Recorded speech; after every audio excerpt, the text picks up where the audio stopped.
sư huynh mau đi, để tôi cản hắn lại. Giao kim ti trùng tinh ra đây. Phượng Thiên Nam, trưởng lão Huyền Âm môn, ta tha cho các ngươi không bỏ mạng. Ngươi đừng hòng. Bảo vật này, Diệp Phàm, tu sĩ trưởng của Chính Dương Tông, là đệ tử Chính Dương Tông phát hiện trước, nên thuộc về Chính Dương Tông. Nực cười hết sức. Chẳng lẽ tu sĩ bọn ta làm việc còn phải tuân theo quy tắc trước sau sao? Đệ tử Chính Dương Tông thà bỏ mạng, quyết không lùi bước. Bọ ngựa cản xe, đúng là không biết điều. Vậy ta sẽ tiến các ngươi lên đường.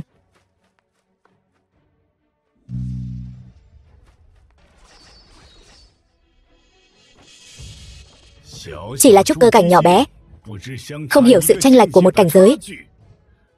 Kim đan cảnh ta, diệt ngươi dễ như diệt cẩu.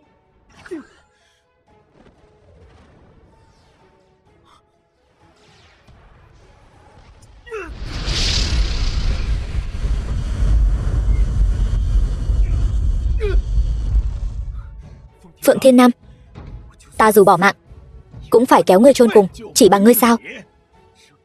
Chính Dương bí pháp, Nhiên huyết ngự kiếm, nhất khí quán nhật nguyệt. Nhiên huyết ngự kiếm, ngươi ra tay xong chắc chắn kinh mạch đứt hết, không bỏ mạng cũng tàn phế. Nhân kiếm hợp nhất, Huyền Âm thần cương.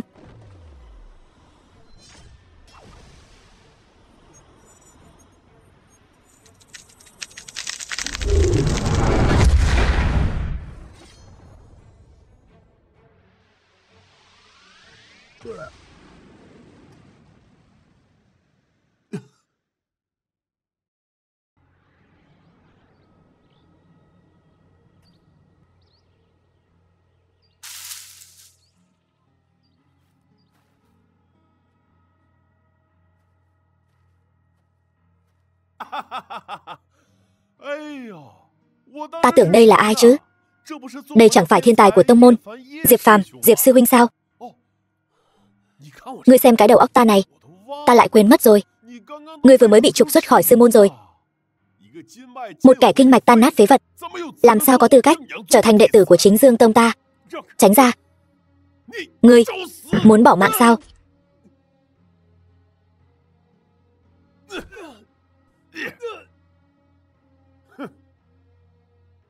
Không hổ danh từng là thiên tài mạnh nhất tông môn, đã trở thành một phế vật mà vẫn cứng đầu như vậy. Diệp Phàm, thân là phế vật, phải có giác ngộ của phế vật. Gặp phải người có thực lực mạnh hơn ngươi, phải biết khiêm tốn, hiểu không? Nói thật cho ngươi biết, ta sắp trở thành đệ tử thân truyền của tông chủ. Bây giờ ngươi còn muốn trước mặt ta giả vờ cứng rắn, ngươi có tư cách đó sao? Lăng Vân Thiên vong ân phụ nghĩa, bắt nạt kẻ yếu sợ kẻ mạnh, trở thành đệ tử thân truyền của loại người này, ngươi còn cảm thấy là một vinh hạnh sao? Thật không biết xấu hổ, vô lễ. Tông chủ võ công cái thế, thực lực siêu quần, kẻ phế vật như ngươi có thể tùy ý lăng mạ sao? Diệp Phàm, ngươi bây giờ chẳng qua chỉ là một phế vật. Một phế vật, ngay cả phàm nhân cũng không bằng. Hôm nay ta sẽ lấy tinh huyết của ngươi trở về báo cáo.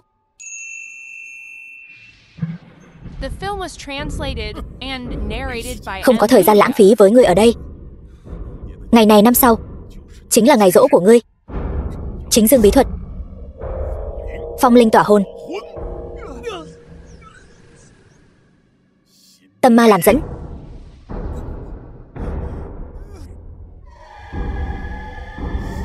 hấp huyết luyện hồn.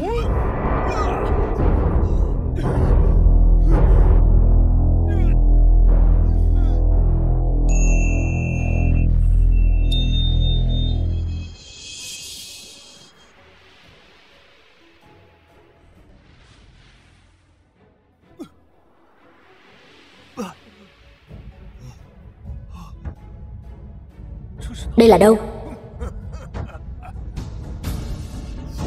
Trước là bị từ hôn, thiên giới, Nhật Diệu Đại Đế, sau lại bị phản bội. Thú vị. Ngươi có chịu nhận mạnh không? Ta không nhận mạnh. Nếu trời này muốn bắt nạt ta liền chém nát trời này. Nếu đất này muốn đẻ ta liền đạp nát đất này. Mạnh của ta do ta, không do trời. Nói hay lắm. Ta chính là Nhật Diệu Đại Đế, chủ nhân của các vì sao phương Đông, người nắm giữ mọi ngọn lửa. Luồng huyền ly thiên hỏa này, khi giao chiến với người liền bắn ra. Tặng cho ngươi, tặng thêm cho ngươi một quyển Thất Hỏa Phần Thiên Quyết. Ngươi chớ làm ô nhục danh tiếng của nó. Huyền ly thiên hỏa này lại có thể dung hợp với thần hồn của ta. Đan điền trước đây bị vỡ cũng đã khôi phục rồi.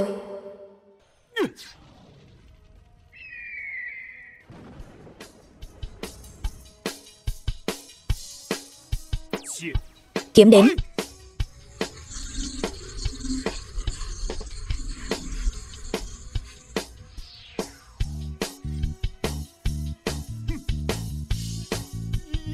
Diệp Phàm, ta nói cho ngươi biết nhé, ta là đệ tử thân truyền của tông chủ.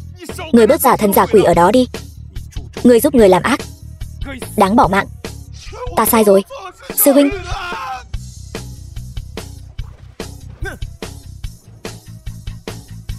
Thất Hỏa Phần Thiên Quyết này quả nhiên phi phàm.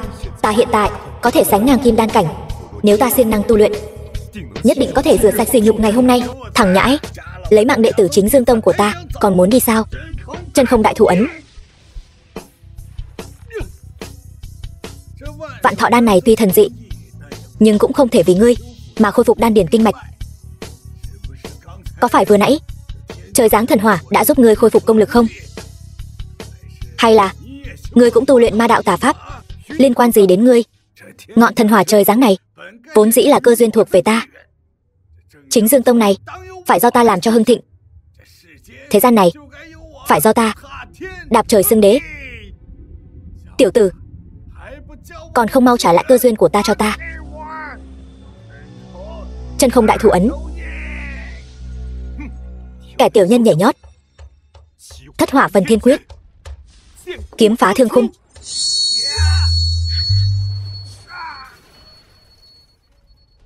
Bất kể là chính Dương Tông hay là Huyền Thiên Tông, cuối cùng cũng sẽ có một ngày Diệp Phàm ta sẽ đem các ngươi những danh môn chính phái này toàn bộ dẫm nát dưới chân.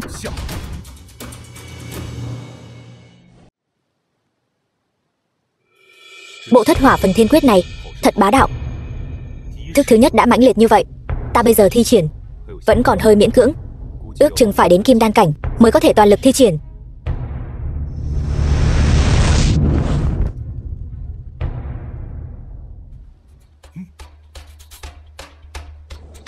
Sáu cảnh giới tu hành, ngự khí hóa hồng này lại là thủ đoạn chỉ có không minh cảnh mới có thể thi triển. Là người nào mới có thể truy đuổi một cao thủ không minh cảnh đến mức chật vật như vậy?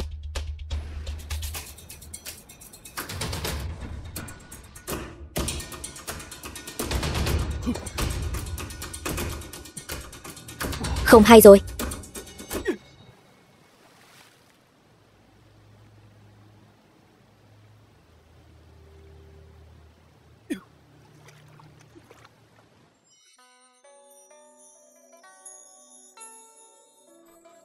Tiêu Linh Nhi, tiên tử của Long Tượng Tông. Cô nương.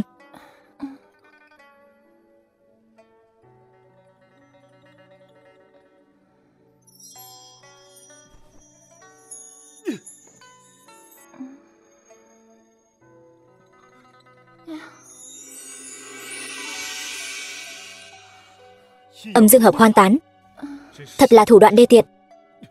Cô nương.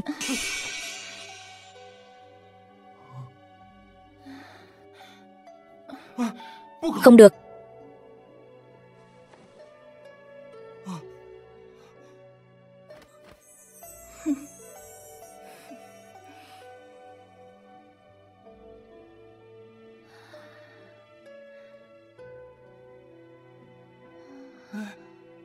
Không được.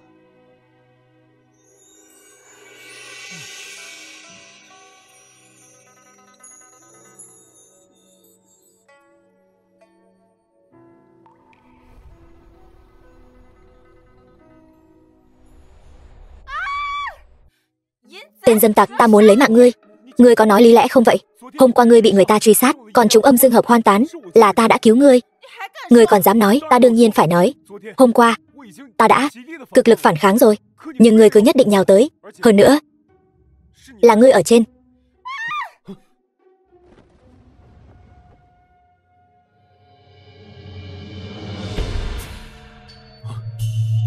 Tông môn cảnh báo. Mau mặc vào. Long Tượng Tông.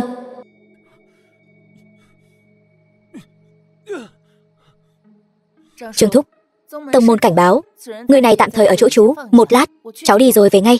Trương thúc, chủ nhân của linh dược viên. Trong phạm vi 100 dặm, ta đều có thể cảm nhận được khí tức của ngươi. Ngươi đừng hòng chạy thoát. Thật vô lý. Rõ ràng là mình bá vương ngạnh thượng cung, còn trách ta. Tiểu huynh đệ, ngươi và Linh Nhi có quan hệ gì vậy? Chúng tôi không có quan hệ gì cả. Không thể nào. Ngươi không lừa được ta đâu. Ta cũng coi như là nhìn nha đầu đó lớn lên. Ngươi lại là nam tử duy nhất nàng ấy đưa về tông môn. Tiểu tử, ngươi đừng thấy Linh Nhi bình thường, tính cách khoa trương như vậy.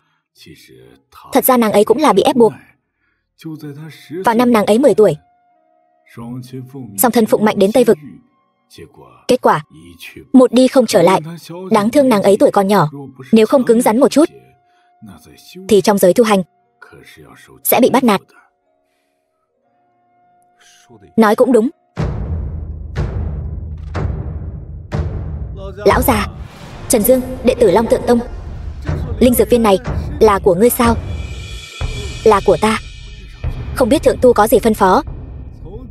Từ hôm nay trở đi, thuộc về Thần Hồn Phong. Linh dược viên này là tổ nghiệp của Trương gia ta. Không bán. Các người bây giờ cầm mấy khối linh thạch vụn đã muốn mua nó đi sao? Đúng là si tâm vọng tưởng. Lão già, đừng không biết tốt xấu. Các người rốt cuộc muốn làm gì? Chẳng lẽ muốn cướp đoạt sao? Trương gia chúng ta tuy rằng không có tu sĩ cao cấp, nhưng đã ở Long Tượng Tông mấy trăm năm, quen biết không ít tu sĩ cao cấp. Ta cảnh cáo các ngươi, nơi này không phải nơi các ngươi làm càn. Cái lão già đáng bỏ mạng như ngươi, đâu ra nhiều lời vô ích vậy. Ta nói cho ngươi biết, ta là phụng mạnh của Cẩu Bình Khê, đến thu mua nơi này. Ngươi còn dám kháng mạnh sao? Cẩu Bình Khê, không sai. Ta còn có thể cầu xin thần tôn của chúng ta, đến lúc đó sắp xếp cho ngươi một chức vụ quét dọn nhà xí. Thế nào? Các ngươi đừng hòng. Lão già, cầm linh thạch cút ngay, bằng không ngày này năm sau chính là ngày giỗ của ngươi. Đúng là vô pháp vô thiên. Ta nhất định phải đến giám tra viện tố cáo các ngươi. Ta thấy ngươi là không thấy quan tài không đổ lệ.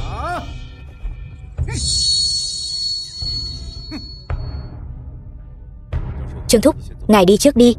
Ngài yên tâm, ta tuyệt đối sẽ không để linh dược viên rơi vào tay tiểu nhân. Tiểu huynh đệ, ngươi cẩn thận một chút. Ta bây giờ sẽ gọi Linh Nhi về giúp ngươi. Ngươi là ai? Lại dám quản chuyện của Thần Hồn Phong ta? Chỉ mấy tên xấu xí các ngươi cũng dám đến cướp đoạt sao? Thằng nhóc ngươi đợi đấy cho ta. Hôm nay ngươi bỏ mạng chắc rồi. Sư huynh, tuyệt đối không thể tha cho thằng nhóc này. Long Tượng Tông ta trên dưới 10 vạn đệ tử, vẫn chưa có ai dám chống lại mệnh lệnh của ta. Thằng nhóc, hôm nay đây, ta sẽ phế trước một cánh tay của ngươi, cho ngươi nếm mùi giáo huấn.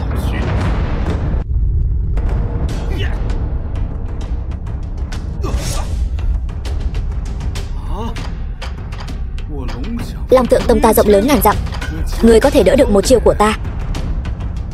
Không đủ một bàn tay. Nói, ngươi rốt cuộc là ai? Liên quan gì đến ngươi?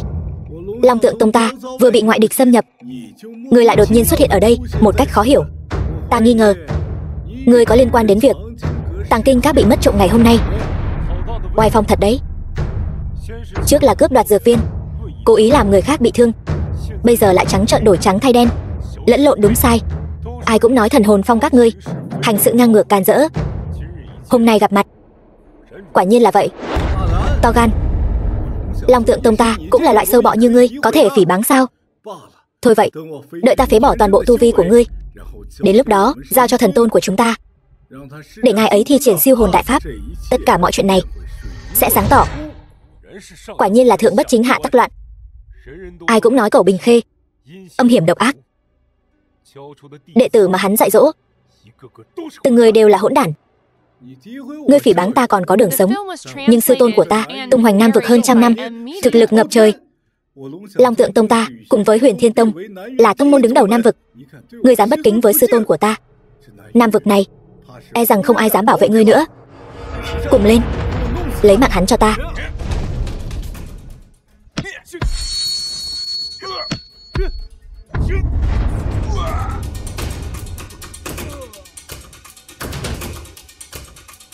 Dám lấy mạng đệ tử Thần Hồn Phong của ta, Thái Âm Nhiếp Hồn Thủ.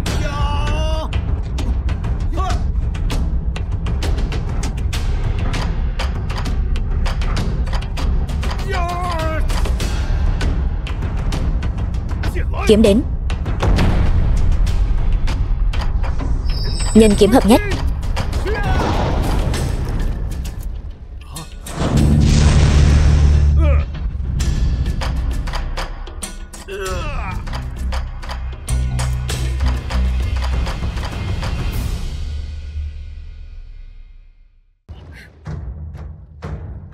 May mà thiên hỏa này khiến cường độ cơ thể ta tăng lên không ít, bằng không vừa rồi nhân kiếm hợp nhất, kinh mạch sẽ lại bị tổn thương.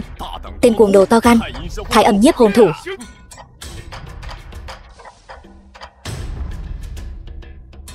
Lại dám sát hại đệ tử Thần Hồn Phong ta. Nộp mạng đi, trấn hồn thất sát.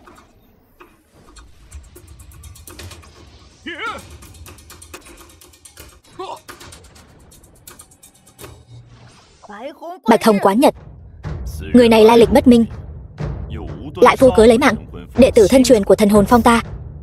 Vì sao muội lại muốn cứu hắn? Kỹ năng không bằng người, lấy mạng rồi thì lấy mạng thôi. Muội thật sự muốn bảo vệ hắn sao? Hắn rốt cuộc là gì của muội? Chẳng lẽ là nam sủng mới thu nhận của muội sao? Người dơ bẩn, trong mắt toàn là chuyện dơ bẩn. Muội, ta lời nói nhảm với ngươi. Đây là đệ tử mới nhập môn của ta, nhập môn còn chưa đủ 1 ngày, ngay cả khi mang thương tích, liên tiếp chém bỏ mạng đệ tử Thần Hồn Phong của ngươi. Ngươi không thấy mất mặt, còn có mặt mũi ở đây sủa bậy. Tiêu Linh Nhi, muội đừng không biết điều. Muội thật sự nghĩ rằng ta không dám chiến đấu với muội sao? Bọn ta là tu sĩ, sợ gì một trận chiến. Đủ rồi. Chuyện này đều là do người của Thần Hồn Phong tự chuốc lấy, không thể trách người khác nửa lời. Cẩu Bình Khê, mau chóng lui đi, đừng dây dưa nữa. Chúng ta đi thôi.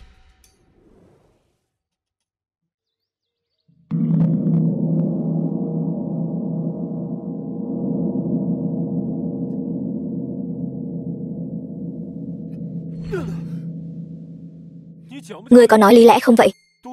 Đã nói rồi, tối hôm qua là ngươi cưỡng bức ta. Câm miệng. Thấy ngươi liều mạng thay Trương Thúc bảo vệ linh dược viên, ta có thể tạm thời không lấy mạng ngươi, nhưng chuyện ngươi làm ô uế sự trong sạch của ta không thể cứ thế cho qua được. Vậy ngươi muốn thế nào? Người trong lòng ta ít nhất không thể yếu hơn ta. 3 năm, ta sẽ cho ngươi thời gian 3 năm. Nếu sau 3 năm ngươi vẫn chưa đạt đến không minh cảnh, thì hãy đến đây bỏ mạng tạ tội. 3 năm, ta không phải vì ngươi, Tiêu Linh Nhi, mà là để báo thù Chính Dương Tông và Huyền Thiên Tông. Cho nên ta nhất định phải đạt đến không minh cảnh.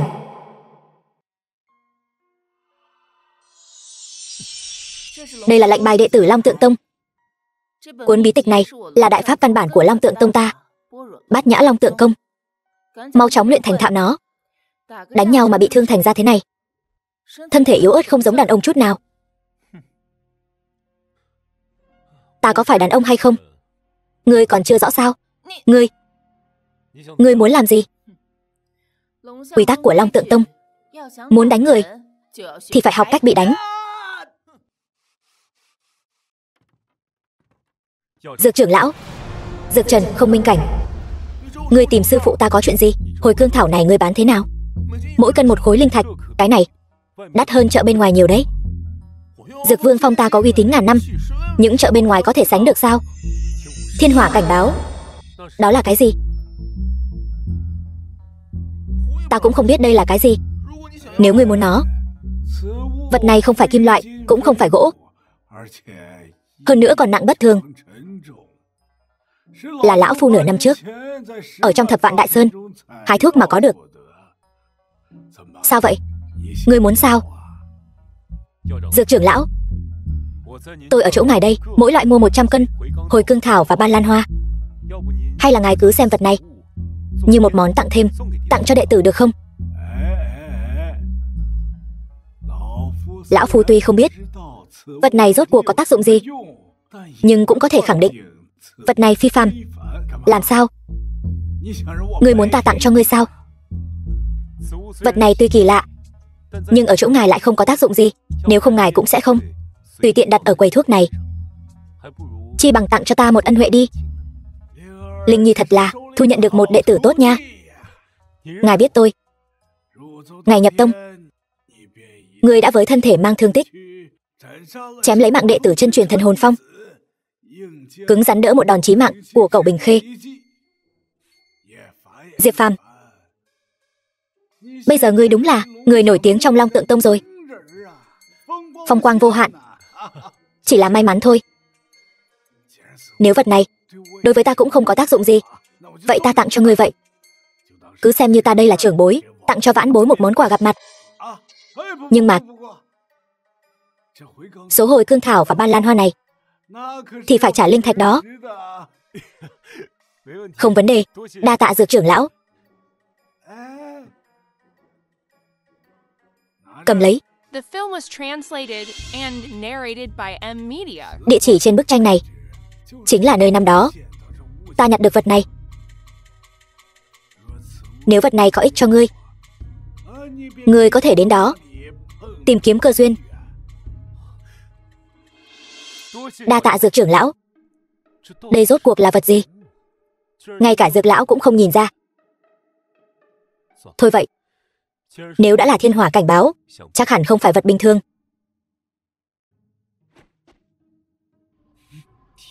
Thiên hỏa luyện hình.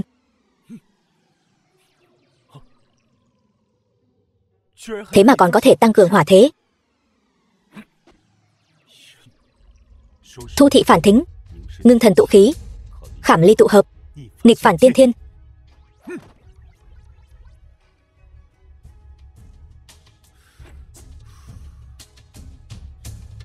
Huyền Thiên Tông và cả Chính Dương Tông, ta rất nhanh sẽ trở lại.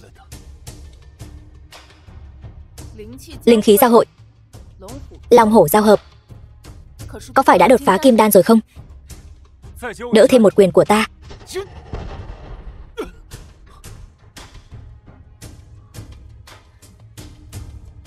Không tệ. Bát Nhã Long Tượng Công tầng thứ nhất đã tu luyện viên mãn, nội ngoại hợp lực. Cho dù gặp kim đan hậu kỳ cũng có sức đánh một trận. Chủ yếu vẫn là ngươi dạy dỗ có phương pháp. Hôm qua ta thấy linh lực của ngươi cách đột phá kim đan cảnh giới vẫn còn một khoảng cách. Hôm nay đi đến phòng thuốc một chuyến, quay về sao lại đột phá rồi? Cú đấm vừa rồi, linh lực ngưng thực dày nặng, không giống như cưỡng ép đột phá. Có phải gặp kỳ ngộ gì không? Ngươi đây là đang quan tâm ta sao? Đúng là có chút kỳ ngộ. Hôm nay lúc ở phòng thuốc, thiên hỏa trong cơ thể cảnh báo tìm được một dị vật, thế mà có thể tăng cường đáng kể uy lực thiên hỏa. Không ngờ Dược lão cũng có lúc nhìn nhầm. Coi như người vận khí tốt, nếu ta đoán không sai, đó là mảnh vỡ của cổ thụ phù tang,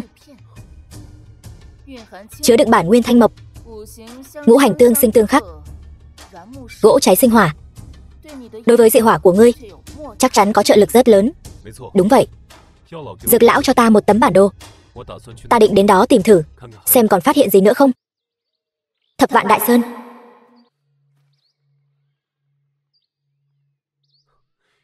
Theo bản đồ chỉ dẫn, hẳn là ở gần đây rồi. Truyền thuyết cổ thụ phù tang sinh ra ở nơi giao giới giữa hư và thực, rễ cây trải khắp tam giới. Năm đó tiên ma đại chiến, cổ thụ phù tang bị gãy đổ, Chắc hẳn là mảnh vỡ đã rơi vãi ở trong Thập Vạn Đại Sơn này rồi. Chúng ta tìm kiếm ở đây, nhất định sẽ có thu hoạch. Được. Lần trước là do thiên hỏa gây ra, ta dùng thiên hỏa thử lại xem sao. Chờ đã. Sát ma chi khí nồng quá.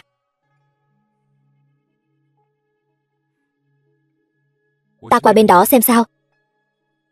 Được, mau đi mau về nhé.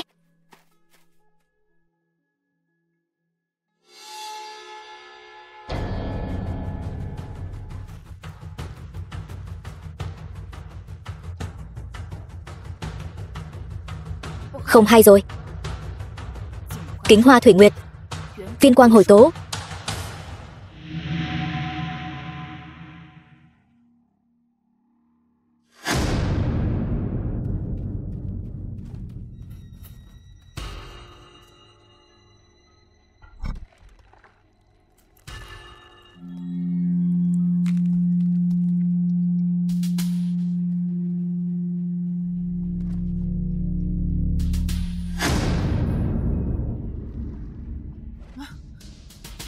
Đúng là sát ma. Linh Nhi, ngươi không sao chứ? Ta không sao. Là sát ma làm loạn. Phạm nhân nếu bị sát ma cắn xé, rất nhanh sẽ biến thành một con sát ma khác. Người ở gần đây e rằng đều đã bị ma hóa rồi. Chúng ta nhất định phải tìm ra nguồn gốc. Tìm thế nào? Phá vọng linh nhãn.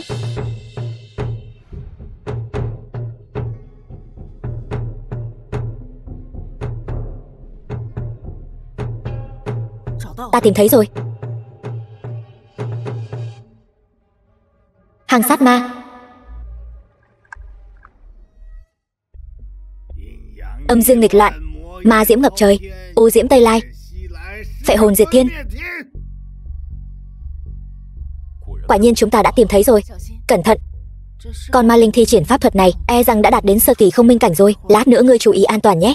Ta đi giải quyết hắn. Được, không thành vấn đề.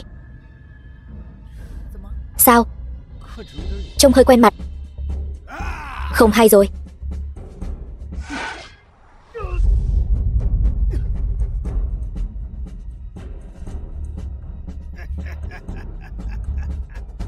Một tên khốn kiếp. Hôm nay ta sẽ khiến người tan thành cho bụi. Ta muốn xem thử ngươi có bao nhiêu bản lĩnh. Diệp Phàm, đừng xông lên. Ngươi không phải đối thủ của hắn đâu. Ma diễm ngập trời. Phệ hồn ma diễm sắp thành thục rồi. Nguyệt ảnh kiếm vũ. Phệ hồn ăn xương.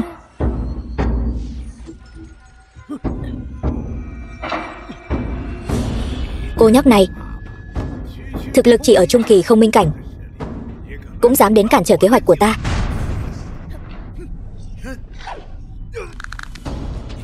Ngươi còn nhớ ta không? Ngươi vậy mà không bỏ mạng. Ta đã tu luyện thiên ma bất diệt kim thân. Ta có thể mượn sát trọng sinh. Ta muốn khiến ngươi sống không bằng bỏ mạng. Ngươi không sao chứ? Không sao. Hắn chính là nhị trưởng lão của chính Dương Tông. Đúng vậy. Ngày đó muốn cướp đoạt thiên hỏa của ta, bị ta trực tiếp đánh bỏ mạng. Không ngờ hắn tu luyện ma công, mượn sát trọng sinh. Cô nhóc này cũng có chút kiến thức đấy. Diệp Phàm, đợi ta nuốt chửng thiên hỏa trong cơ thể ngươi, hàng vạn người trên thế gian này cuối cùng đều sẽ cúi đầu xưng thần với ta. Thiên ma giải thể, chân linh bất diệt.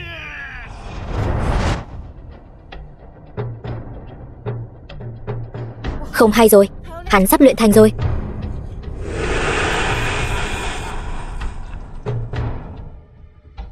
Diệp Phàm, ngươi mau đi đi, ta sẽ chặn hắn lại. Về tông môn cầu cứu, hôm nay các người ai cũng không đi được.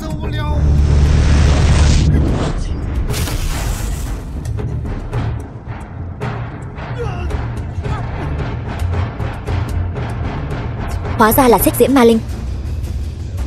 Trong mắt ta, các ngươi đều là kiến hôi.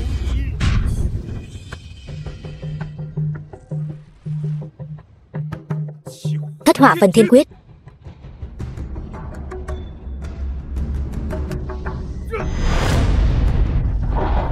Giúp ta, nhiên huyết vượt cấp. Diệp Phàm, ngươi làm vậy sẽ bỏ mạng đấy. Không lấy mạng hắn, chúng ta đều phải bỏ mạng. Mau. Long tượng chân quyết. Nói về chơi lửa, ta mới là chuyên gia. Hôm nay ta sẽ triệt để luyện hóa ngươi, báo thù cho chúng sinh đã bỏ mạng.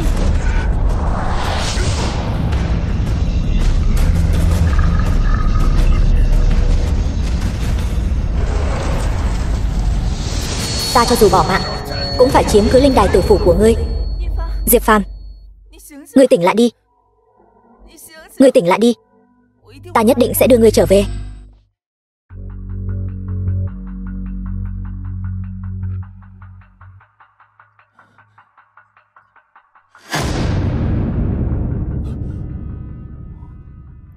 Ngươi tỉnh rồi.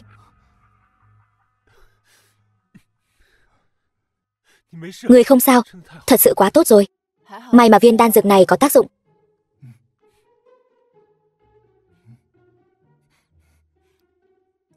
Thơm quá. Được voi đòi tiên. Ngươi nhẹ chút, ta vẫn chưa khỏi hẳn đâu.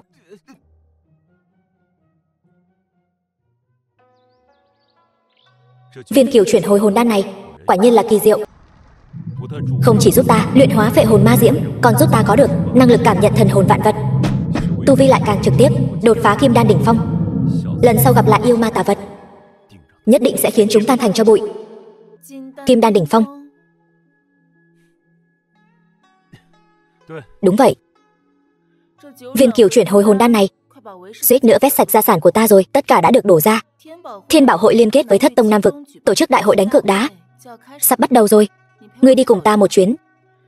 Hy vọng đến lúc đó ngươi thật sự có khả năng cảm nhận thiên tài địa bảo, để vi sư ta cũng hồi vốn chút đỉnh. Cứ giao cho ta. Ngươi yên tâm, ta nhất định sẽ giúp ngươi lấy lại Thanh Nguyệt Ảnh kiếm. Đợi ta đột phá không minh cảnh, nhất định phải khiến cẩu Bình Khê đó cho ta một lời giải thích.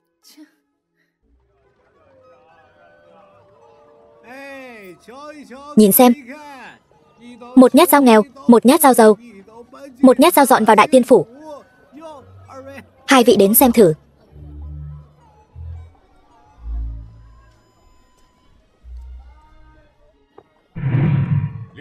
Linh Nhi, nàng cũng đến tham gia đại hội cá cược đá sao? Thạch Vọng, trưởng lão của Thiên Đao môn. Hắn là ai? Hắn là đạo lữ của ta.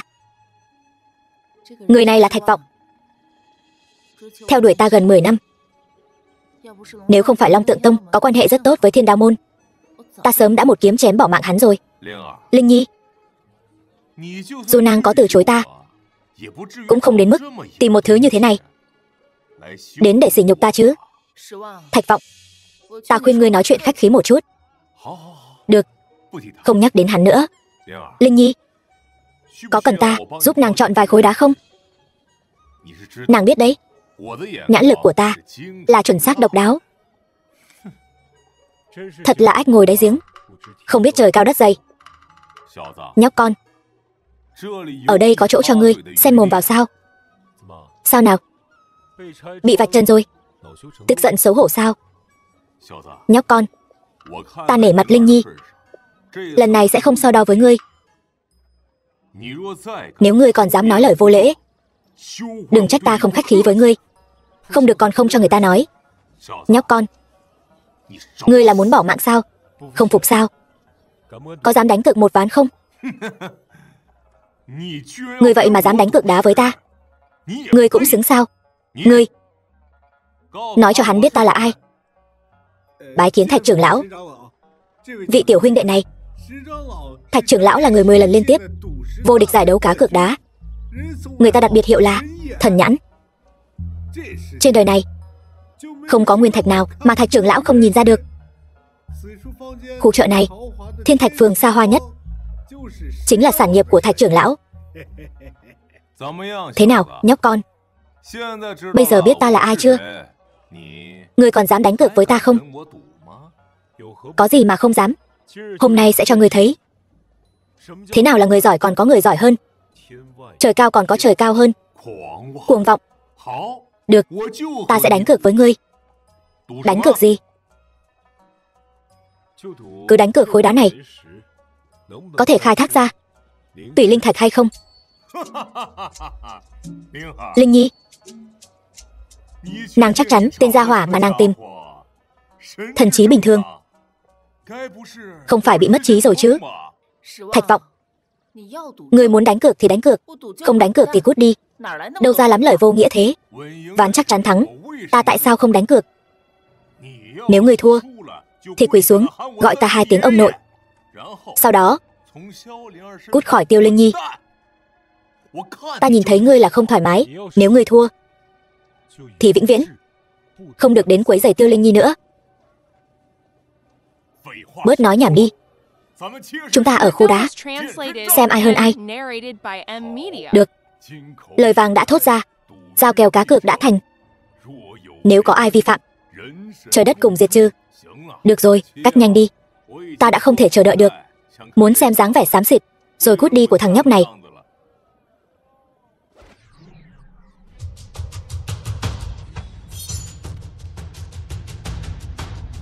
Cạo mở cửa sổ chơi, không thấy màu sắc khác thường. Còn cắt nữa không? Nhóc con, đừng giãy giụa nữa. Chỉ là cục đá nát này thôi. Nếu có thể cắt ra tùy linh thạch, ta quỳ xuống gọi người bằng ông nội cũng được. Tiên sinh chờ một lát. Sao vậy nhóc con? Sợ rồi sao? Bên trong tảng đá đen này chính là tùy linh thạch.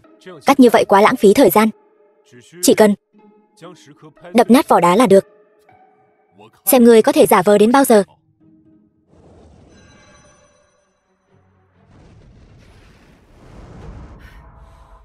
Tùy linh thạch, thật sự là tùy linh thạch. Không thể nào, ta không tin. Sao vậy? Vừa nãy là ai đang la lối? Nói thua thì quỳ xuống đất gọi ông nội. Thạch Vọng ta cả đời đánh cược đá vô số lần, chưa từng thất bại bao giờ. Ngươi chỉ là may mắn mà thôi. Ta muốn cá cược với ngươi một ván nữa. Thạch Vọng, đã cá thì phải chịu thua. Đã lớn tuổi rồi, sao lại vô liêm sỉ như vậy chứ? Không sao, ván này coi như ta tặng ngươi. Còn muốn cá cược thế nào nữa? Ta và ngươi ở khu chợ này, mỗi người chọn một khối đá, mở ra ai có giá trị cao hơn, người đó thắng. Nếu ngươi lại thua thì sao? Nếu ta thắng, giao kèo trước đó xóa bỏ hết, tùy linh thạch thuộc về ta. Nếu ngươi thắng, ta không chỉ từ nay về sau không còn quấy rầy Tiêu Linh Nhi nữa. Thiên Thạch Phường của ta cũng tặng luôn cho ngươi. Được, vậy ta sẽ chơi với ngươi một ván nữa, để ngươi thua tâm phục khẩu phục. Quy tắc đánh cược đá, người khởi xướng giao ước đánh cược mở trước. Trẻ thẳng ra, bên trong là tùy linh thạch, vỡ nát thì ta chịu.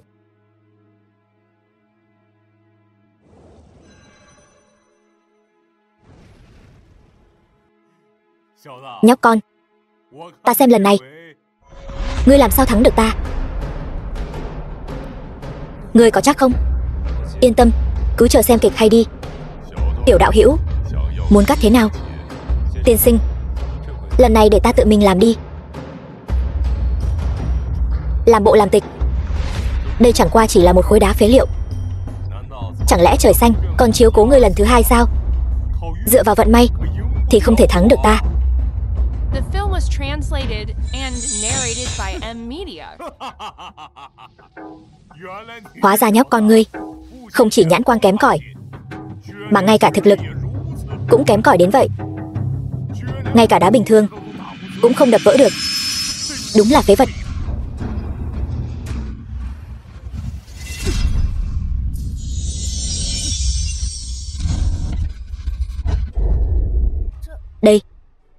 Đây chính là tinh linh thạch. Khoáng linh thạch trong truyền thuyết giao hợp với trời đất, hấp thụ âm dương nhị khí, liền có thể hóa tinh thành hình. Linh lực của tinh linh thạch này gấp vạn lần tùy linh thạch. Có nó, cho dù ở dưới thiên tượng cảnh, chúng ta cũng không cần lo lắng không đủ linh lực dùng nữa. Tinh linh thạch, lão hủ đã mấy trăm năm chưa từng thấy tinh linh thạch rồi. Hôm nay nhờ ánh sáng của tiểu hữu, cũng coi như mở mang tầm mắt. Tu hành vạn đạo, đạt giả vi tôn. Đạo hữu xứng đáng với danh hiệu thần nhãn. Lão tiên sinh quá khen rồi. Không biết tinh linh thạch này giá trị bao nhiêu? Tinh linh thạch là nơi tinh khí trời đất hội tụ, giá trị không thể đong đếm.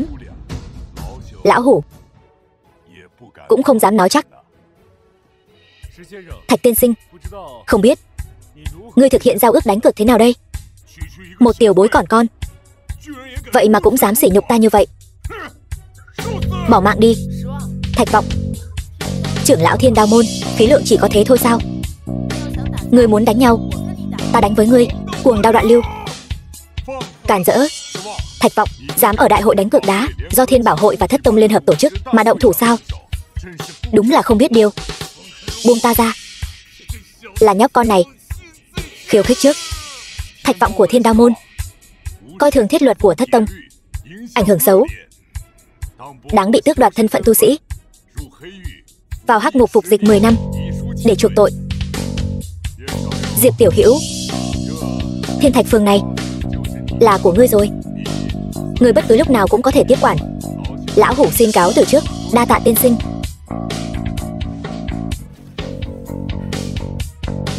Phát tài rồi, ta phải đi mua sắm thôi.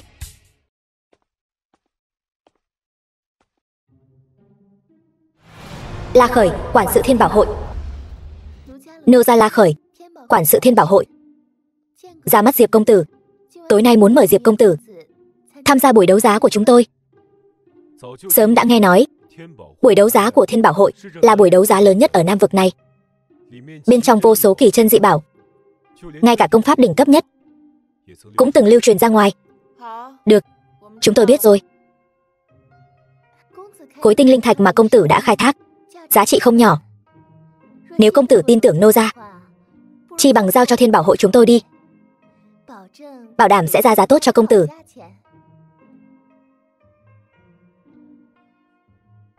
Được, La tiên tử yên tâm, đến lúc đó chúng tôi tự khắc sẽ đưa tới. Nô gia xin cáo lui trước. Tối nay cung kính chờ công tử giá lâm.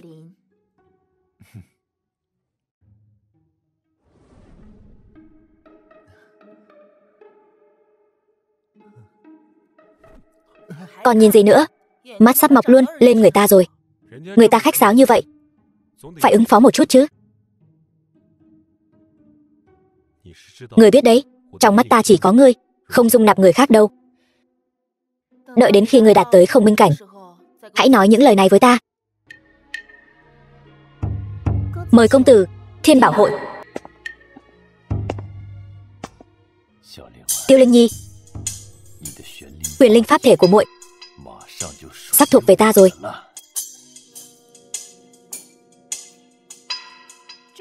Thiên Bảo hội này ít nhiều gì cũng là một thế lực lớn ở địa phương.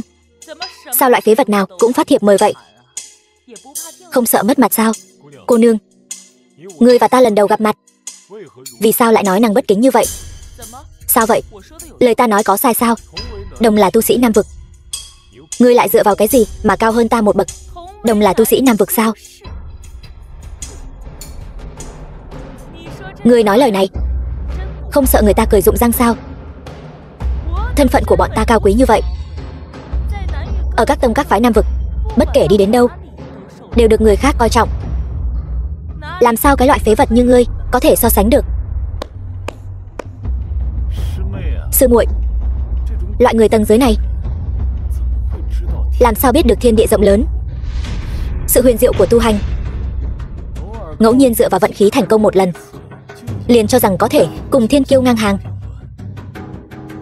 Đâu biết rằng chỉ có thực lực mới là căn bản của tất cả.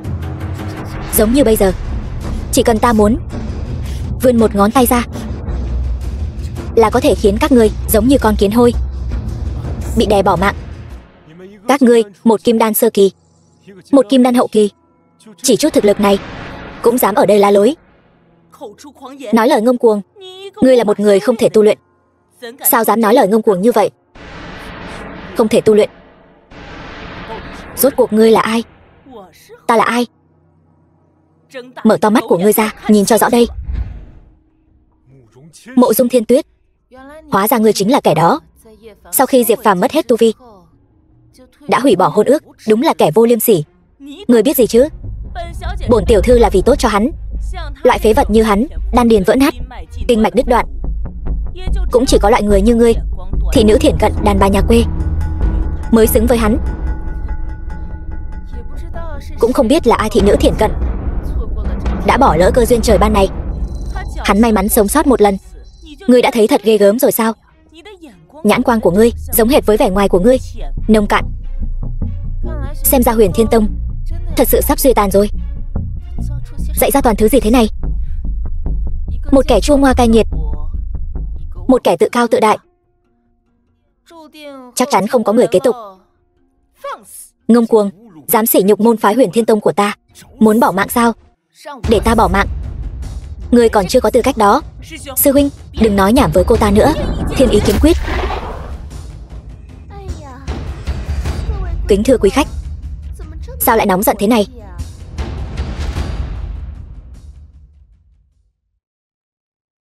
Ngươi là ai? Dám phá hỏng chuyện của ta?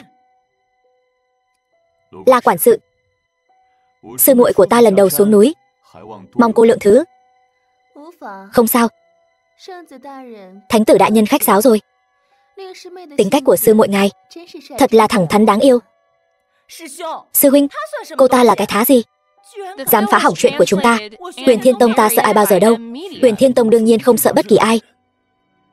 Nhưng cô ta là quản sự của Thiên Bảo Hội, phụ trách buổi đấu giá lần này. Mọi chuyện lấy tiên thiên tinh thần quả làm trọng. Buổi đấu giá sắp bắt đầu. Kính thưa quý khách, xin mời nhanh chóng vào chỗ. Được. Diệp Phàm, ngươi đợi đấy cho ta. Bổn tiểu thư tạm tha cho ngươi lần này. Chúng ta đợi sau khi buổi đấu giá kết thúc sẽ tính sổ sau. Đến lúc đó tuyệt đối đừng trốn sau lưng phụ nữ, là một kẻ nhu nhược. Chuông vàng vang 3 tiếng. Buổi đấu giá chính thức bắt đầu. Hy vọng đêm nay mọi người đều có thể có được vật phẩm mình yêu thích. Được. Tại buổi đấu giá, mọi người dùng linh thạch để nói chuyện.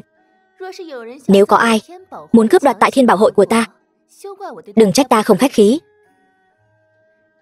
Tiếp theo, chúng ta xin mời lên vật phẩm đấu giá đầu tiên của ngày hôm nay. Vật này chính là bảo vật được Diệp Phàm thần nhãn khai ra. Tinh linh thạch. Chẳng qua là may mắn chó ngáp phải ruồi thôi. Thần nhãn gì chứ? Giá khởi điểm 100 vạn linh thạch. Mỗi lần tăng giá không được ít hơn 10 vạn. 200 vạn linh thạch, 200 vạn, 300 vạn linh thạch.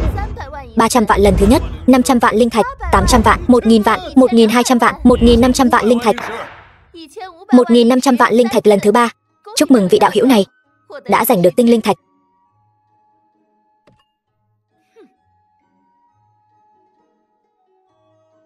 Tiếp theo là vật phẩm đấu giá này. Một trong 7 tiên kiếm của Long Tượng Tông, Nguyệt Ảnh kiếm. Nguyệt Ảnh kiếm của ngươi sao lại xuất hiện ở buổi đấu giá này? Ta cũng không biết. Có lẽ là cẩu Bình Khê kia thiếu linh thạch rồi. Bất kể thế nào, đây đều là cơ hội tốt để giúp ngươi lấy lại. Được. Linh Nhi, bẫy đã giăng xong, chỉ chờ muội tự chui đầu vào lưới. Nguyệt Ảnh kiếm này là bản mạnh linh bảo của tiên tử Long Tượng Tông, Tiêu Linh Nhi. Nguồn gốc rõ ràng, mọi người cứ yên tâm đấu giá. Giá khởi điểm 500 vạn linh thạch. Bắt đầu. Tiên tử sao lại bán thứ này? Tiêu Linh Nhi là nhân vật cỡ nào? Ai dám ra tay? Đúng vậy, không ra tay thì hơn. Một đám nhát gan sợ phiền phức. Ta ra 700 vạn linh thạch. 1000 vạn linh thạch. Diệp công tử muốn ra 1000 vạn. Còn ai trả giá không? Diệp Phàm, trong túi người có 1000 vạn linh thạch không? Đừng đến lúc đó không lấy ra được tiền, để người ta chê cười. Thánh nữ, quý nhân hay quên việc. Vừa rồi tinh linh thạch của ta đã bán được 1500 vạn. 1000 vạn linh thạch lần thứ nhất. 1000 vạn linh thạch lần thứ hai. 1100 vạn linh thạch. 1200 vạn. Diệp Phàm ngươi. Sư muội, mọi việc đều lấy tiên thiên tinh thần quả làm trọng. thành dao. Chúc mừng Diệp công tử giành được Nguyệt Ảnh kiếm. Mọi thứ đều nằm trong tầm kiểm soát của ta. Vật báu cuối cùng cũng là bảo vật trấn áp cuối cùng, Tiên Thiên Tinh Thần Quả. Kỳ báu này ẩn chứa bản nguyên hỗn độn. Bất kể ngươi tu luyện công pháp gì, đều có thể giúp ngươi từ kim đan đột phá lên không minh, phá vỡ gông cùm. Chính là nó. Tiên Thiên Tinh Thần Quả trong truyền thuyết có thể hấp thu sức mạnh từ vực ngoại. Nếu luyện hóa nó, nhất định có thể giúp ngươi đạt đến không minh cảnh. Tin rằng không ít đạo hữu đều vì vật này mà đến. Không nói nhiều nữa, giá khởi điểm 1.000 vạn linh thạch. 5.000 vạn linh thạch. Còn ai ra giá nữa không? Hy vọng các vị đạo hữu nể mặt Huyền Thiên Tông ta. 5.000 vạn, quả không hổ danh là Huyền Thiên Tông, thôi bỏ đi. 5.000 vạn lần thứ nhất. Sao vậy? Chỉ cần báo danh Huyền Thiên Tông là đã khiến các người sợ ngây người rồi sao? Đúng là chó cậy gần nhà, gà cậy gần chuồng. Cái tên phế vật như ngươi cũng dám sỉ nhục Huyền Thiên Tông sao? Diệp công tử có muốn ra giá không? Xin hỏi La quản sự, Thiên Thạch Phường của ta trị giá bao nhiêu linh thạch? Thiên Thạch Phường của Diệp Thần Nhãn ít nhất ước tính 10.000 vạn. Nếu người tin tưởng ta, có thể đổi ngay tại chỗ. Được. Thiên Thạch Phường này chính là của Thiên Bảo hội các ngươi rồi. Ta ra 10.000 vạn linh thạch. Cứ chờ xem. Chỗ ta còn 20.000 vạn linh thạch. Không cần. Cứ để tên phế vật này tạm thời thu hộ chúng ta một lát. Đợi đấu giá kết thúc, ta sẽ tự mình đi lấy lại. Chúc mừng hai vị đã giành được bảo vật quý giá nhất toàn trường, Tiên Thiên Tinh Thần Quả. Diệp Phàm, bổn thánh tử khuyên ngươi ngoan ngoãn giao nó ra đây. Nếu không, đừng trách bổn thánh tử ra tay tàn độc với ngươi. Thánh tử đại nhân, ngài tuy là thánh tử tôn quý, nhưng nếu muốn gây sự trên địa bàn của Thiên Bảo hội chúng tôi thì đừng trách nô gia không khách khí. Từ trước đến nay chưa từng có ai dám đối đầu với ta. Một Thiên Bảo hội nhỏ bé của ngươi cũng dám nói chuyện với ta như vậy sao? Được lắm, hôm nay ta sẽ xử lý cả Thiên Bảo hội các ngươi. Mau đi.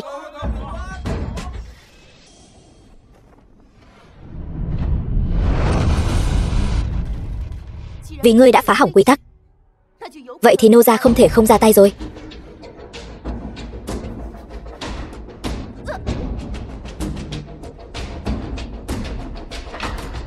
Ngông cuồng như vậy. Chăm sóc La quản sự, ta đi xử lý hai người bọn họ. Được. Diệp Phàm, ta chính là chờ ngươi.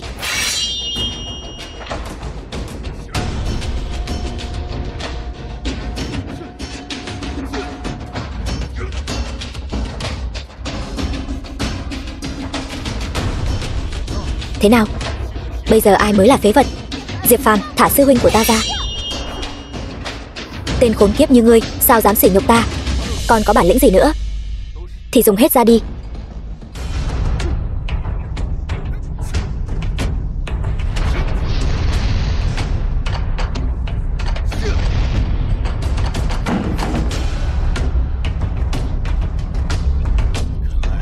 Xem ra phải động thủ thật rồi. Huyền Thiên Pháp ấn,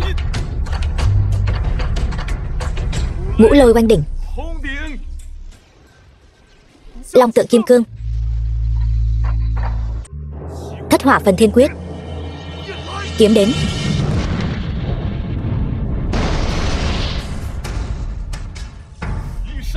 Thất Sát Thần Lôi, kiếm phá thương khung.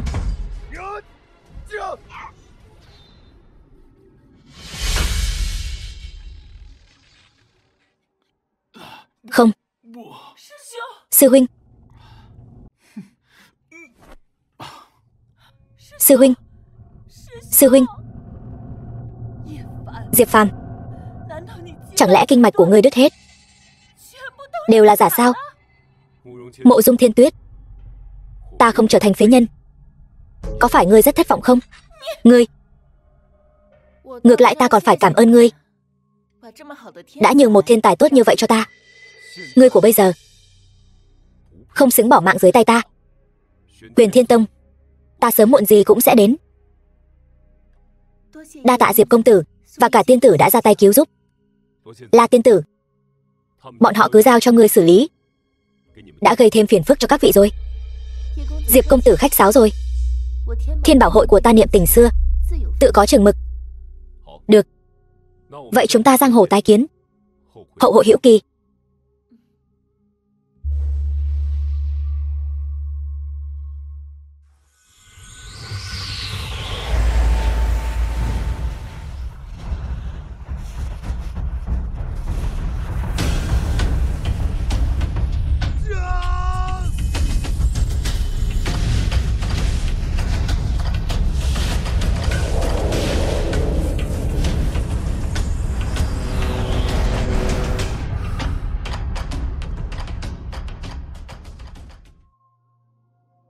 Cuối cùng cũng đột phá đến không minh cảnh rồi. Linh Nhi, ta đột phá rồi. Linh Nhi, trước đây nàng từng nói với ta, chỉ cần ta đạt đến không minh cảnh, nàng sẽ làm đạo lữ của ta. Còn tính không? Đâu có. Ta là nói đạt đến rồi. Sẽ không lấy mạng ngươi nữa. Vậy không được. Làm người phải giữ lời hứa. Đồng ý với ta có được không? Ta chính là sư phụ của ngươi. Linh Nhi, ta muốn mãi mãi ở bên nàng.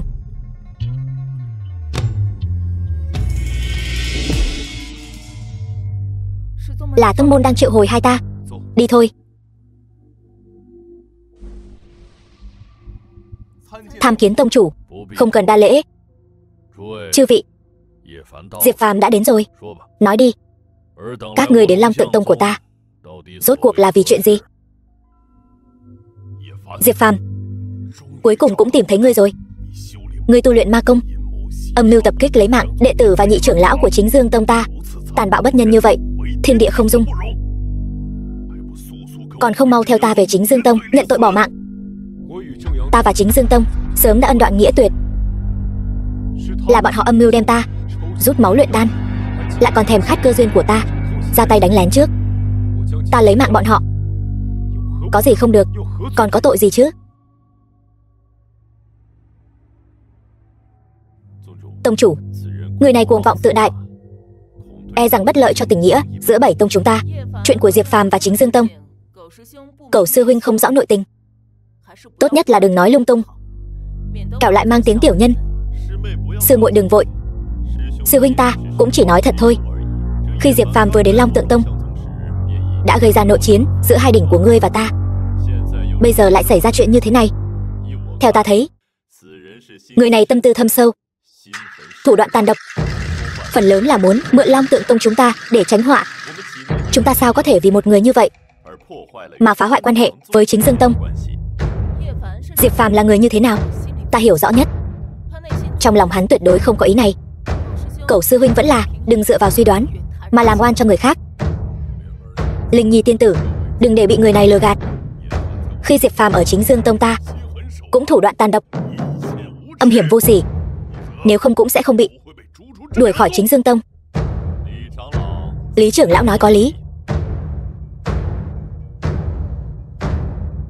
Tông chủ, người này thủ đoạn tàn độc, vong ân bội nghĩa, tuyệt đối không thể giữ lại ở Long Tượng Tông chúng ta. Đây chính là nguồn gốc của tai họa. Nói bậy, Cẩu Bình Khê, nếu ngươi còn dám trắng đen lẫn lộn thì đừng trách Nguyệt Ảnh kiếm của ta vô tình. Đủ rồi. Tông chủ, lui xuống. Ngươi còn thấy chưa đủ mất mặt sao? Vâng. Diệp Phàm, ngươi có gì muốn nói không? Tông chủ, Diệp Phàm ta hành sự trời đất chứng giám, không thèm tranh luận với tiểu nhân. Chuyện này đúng sai khúc mắc, ngươi tự hiểu rõ trong lòng. Nếu ngươi trong lòng không phục, ta lại sợ gì một trận chiến chứ? Ngươi, ngay cả nhị trưởng lão cũng bị Diệp Phàm lấy mạng, e rằng ta cũng không phải đối thủ. Tông chủ, Diệp Phàm này, được rồi, bổn tông cho rằng Diệp Phàm nói có lý.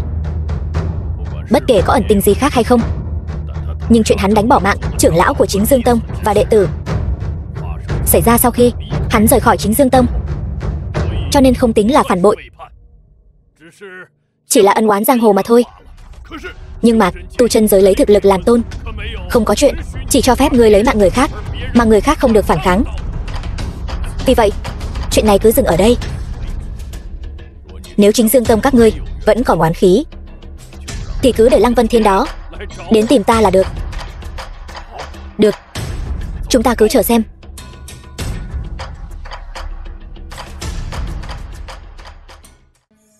Nam Cung Cảnh, người quả thật có chút khí phách, nhưng có một số chuyện không phải có khí phách là có thể giải quyết được.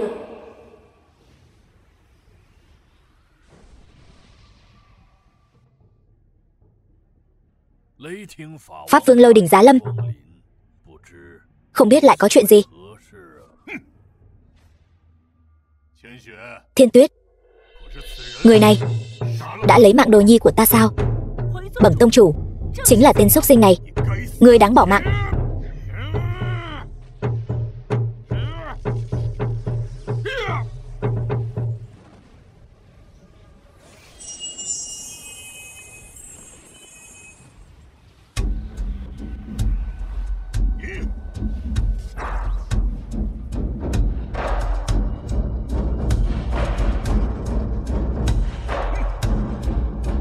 Pháp Vương Lôi Đình oai phong thật lớn, không phân biệt trắng đen, lại hướng về một tiểu bối ra tay tàn độc.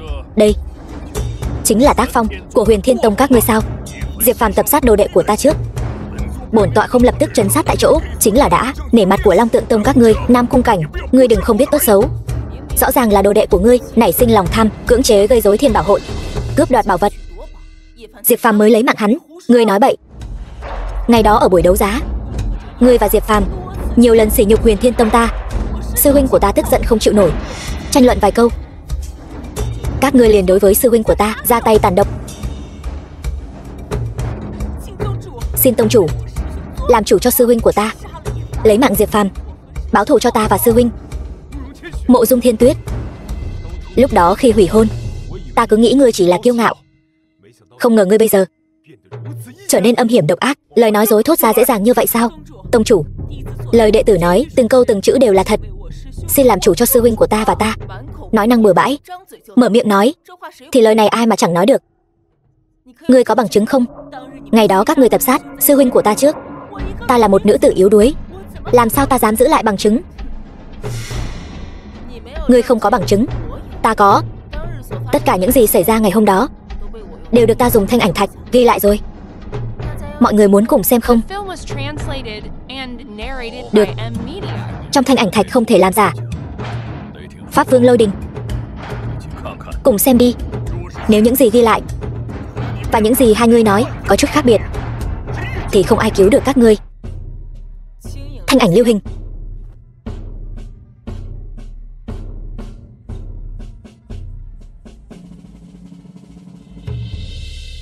Diệp Phàm, bổn thánh tử khuyên ngươi ngoan ngoãn giao ra đây, nếu không đừng trách bổn thánh tử ra tay tàn độc với ngươi, kiếm phá thương khung.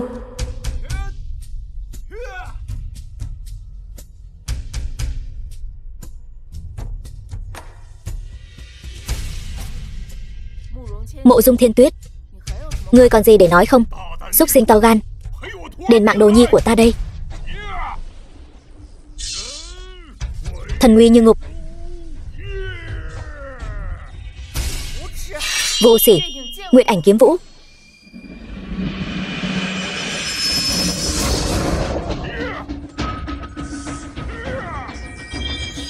Đi bỏ mạng đi Diệp Phàm, Linh Nhi sắp là vật trong túi của ta rồi.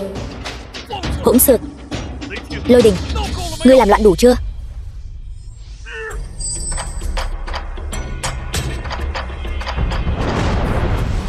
Lôi Đình, ngày thường ta kính ngươi 3 phần, nhưng không phải là sợ Huyền Thiên Tông của ngươi. Nếu ngươi còn ngang ngược như vậy nữa thì đừng trách ta không niệm tình hữu nghị ngàn năm giữa hai tông. Nam Cung Cảnh, ngươi thật sự muốn vì tên nô tài Diệp Phàm này mà đối địch với Huyền Thiên Tông của ta sao? Bổn vương chỉ biết Diệp Phàm hiện tại là đệ tử của Long Tượng Tông ta, nếu đã như vậy thì không ai có thể trước mặt ta lấy mạng hắn. Lôi Đình, ngươi cũng không được, ngươi đây là ép bổn vương khai chiến với Long Tượng Tông sao? Lôi Đình, chuyện ngày hôm nay tất cả hậu quả ta một mình gánh vác. Đừng liên lụy Long Tượng Tông. Diệp Phàm, ngươi là đệ tử của Long Tượng Tông ta. Bổn tọa thân là tông chủ, sao có thể bỏ mặc ngươi được? Thật sự muốn khai chiến? Chẳng lẽ Long Tượng Tông ta lại sợ Huyền Thiên Tông của hắn sao? Một người làm một người chịu, thụ nhục nhã ngày hôm qua của ta, hận làm nhục ta ngày hôm nay, ta một mình gánh lấy. Các ngươi có dám đợi ta 3 năm không? 3 năm sau, ta đích thân lên Huyền Thiên Tông để kết thúc nhân quả với các ngươi. Đến lúc đó ta sẽ đi cùng ngươi. Được. 3 năm sau, ta ở Huyền Thiên Tông đợi ngươi. Diệp Phàm, chỉ là loại phế vật như ngươi, đừng nói cho ngươi 3 năm, cho dù cho ngươi 30 năm cũng vẫn là một phế vật.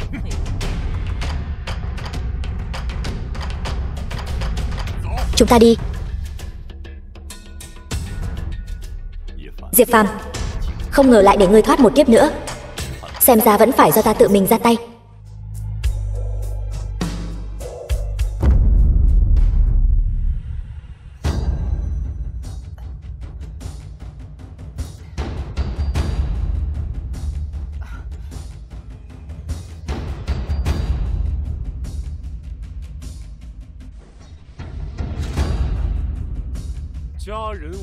Gia nhân múa kiếm động tứ phương,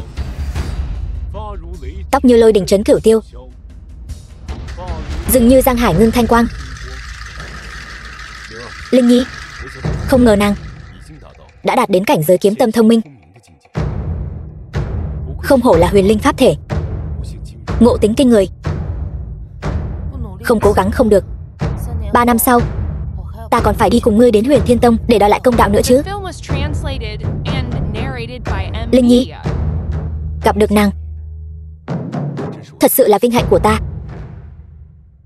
Đời này ta chỉ nguyện cùng nàng sống bên nhau mãi, không oán không hối hận. Ta cũng vậy.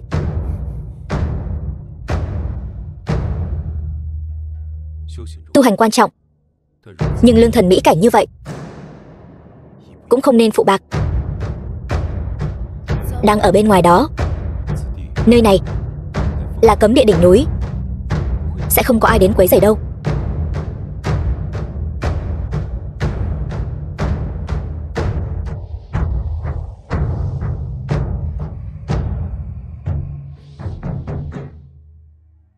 Linh Nhi, sao vậy?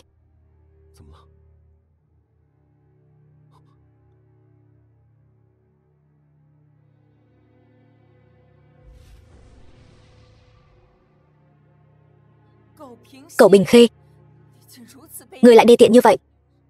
Ngươi lại đối với ta thi triển đại pháp nhiếp hồn. Không ngờ nhanh như vậy đã tỉnh lại rồi. Muội thật sự khiến ta không ngừng ngạc nhiên đấy. Súc sinh, dám khinh nhờn ta, muốn bỏ mạng sao? Khống hồn định thân, định.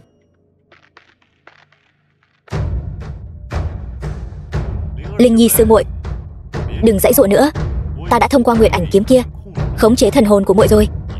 Muội cứ tận hưởng đi. Khốn kiếp, nói thật lòng, cái tính cách này của muội thật sự không được lòng người. Nhưng không sao cả, chỉ là muốn thông qua huyền linh pháp thể của muội đột phá cảnh giới thiên tượng. Linh Nhi sư muội, hãy chuyên tâm làm lô đỉnh của ta đi. Tiện nhân, muội đừng tưởng ta không biết. Muội và Diệp Phàm kia đã sớm làm chuyện bị ổi rồi, bây giờ còn giả vờ thanh cao gì chứ? Ta cũng không ngại nói cho muội biết, ngày đó muội trúng phải âm dương hợp hoan tán kia chính là do ta hạ độc.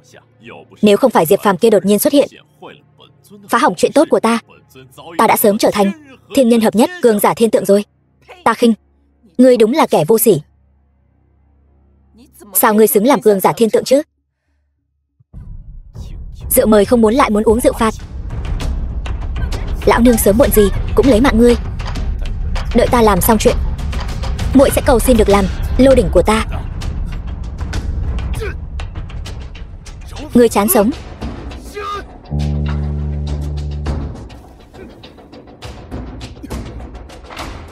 Xin lỗi, ta đến muộn rồi, đã để nàng chịu ủy khuất rồi.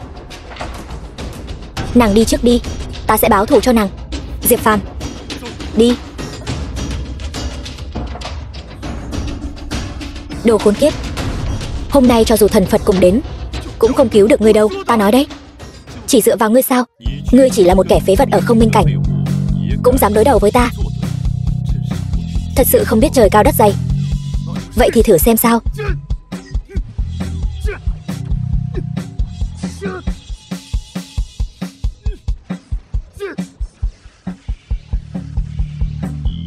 Ngươi hết lần này đến lần khác phá hoại kế hoạch của ta, tội đáng bỏ mạng. U Minh Đại Pháp, nhiếp hồn tỏa thân. Cái gì? Diệp Phàm, bây giờ có phải cảm thấy là linh hồn của mình rất đau đớn không? Sao có thể? Ngươi chỉ là không minh cảnh sơ kỳ, làm sao có thể phá được U Minh Đại Pháp của ta? Ách ngồi đáy giếng, ta đã sớm luyện hóa ra thần thông trấn áp thần hồn rồi. Mở to mắt của ngươi ra mà nhìn cho rõ. Thất hỏa phần thiên thức thứ 2, pháp hữu nguyên linh. Ngươi mới chỉ là không minh cảnh, sao có thể luyện thành thần thông như thế? Thế giới của thiên kiêu, ngươi không hiểu đâu. Cho dù ta bỏ mạng, ta cũng phải khiến ngươi đau khổ cả đời. Phân thần liệt hồn. The film was translated and narrated by M Media.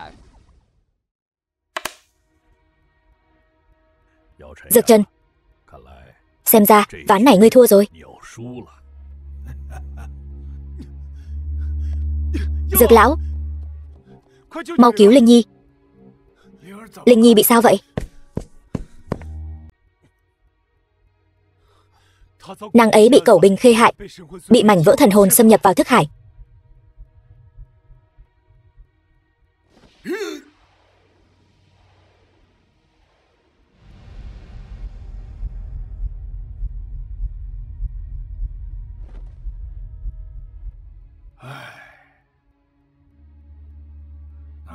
Cẩu Bình Khê đó, sau khi hóa thành mảnh vỡ linh thể, xóa sạch ký ức, chỉ còn lại chấp niệm. Sau khi xâm nhập vào thức hải của Linh Nhi, nhanh chóng dung hợp với thần hồn Linh Nhi, cho đến khi biến Linh Nhi thành một người khác mới thôi. Vậy phải làm sao? Hai thứ như nước với sữa hòa quyện. Với thực lực của ta, Dược lão, ngài nhất định có cách đúng không? Xem ra chỉ còn một cách thôi. Cách gì? Ta đi. Xuống Cửu U Minh Liên, mượn sức mạnh địa hỏa Minh Liên, tách rời thần hồn. Tông chủ, tuyệt đối không được. Cửu U Minh Liên đó không ai có thể luyện hóa. Phàm nhân tiếp cận ít nhất cũng sẽ bị thiêu rụi một nửa tu vi. Tu sĩ chúng ta tranh mạnh với trời, lẽ nào còn sợ nó sao? Tông chủ, Dược Trần, Diệp Phàm, hai người các ngươi trước hết dùng công lực tạm thời áp chế sự dung hợp thần hồn của Linh Nhi. Chờ ta đi đến Cửu U Minh Liên đó một chút.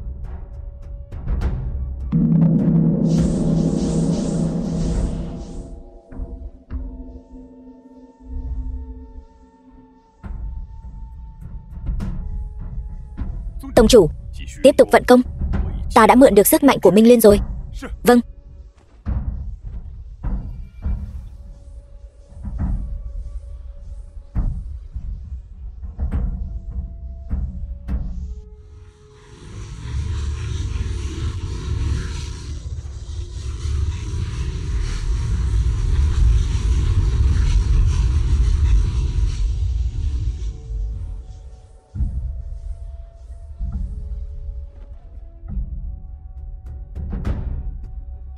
Diệp Phàm, Linh Nhi, nàng tỉnh rồi sao?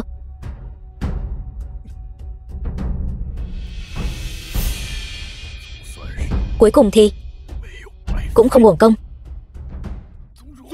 Tông chủ, 3 năm sau.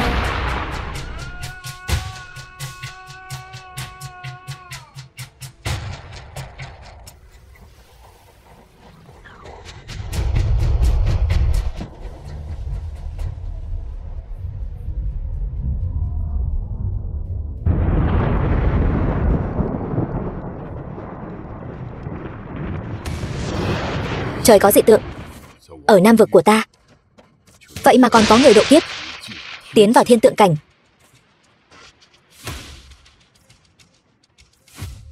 Huyền Thiên Tông.